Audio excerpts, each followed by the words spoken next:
yoga and relationships, relationships and yoga. I want to talk about something which is really, really important to me. And it's something we do called the Namasquelch. Now, the Namasquelch is when we namaste our way into not really feeling. It's what we do when we walk around all day with a polite mask on our face going like, yeah, I'm fine. Yeah, I'm great. How are you? Yes, life is good. Oh, yes.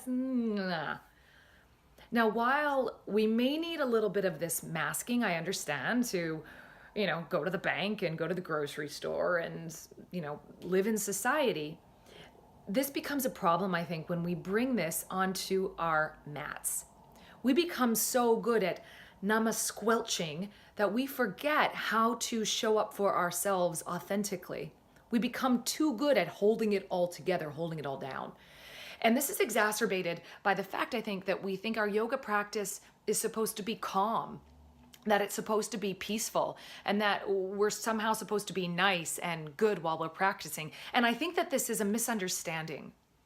The yoga practice, instead, I'd like to propose, is a place to be absolutely and authentically true to where you are. It is a place to feel everything, all of that stuff that we have to hold down during the day. Your mat becomes a safe container to feel all of this stuff, to feel your anger, your rejection, your fear, your frustration, all of that stuff. And through the movement, we start to move that energy through our bodies and to transform it into something else by letting it arise. And then as a result of the practice, we have this greater sense of calm and connection. But not because we started in this place, but because we moved and we allowed all of this energy to flow.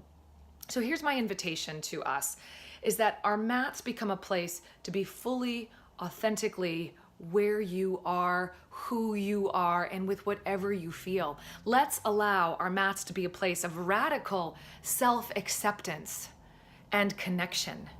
And then we can go off into the world, and this will be a little bit more truthful. That's the thought for now. Go feel. See you on the mat.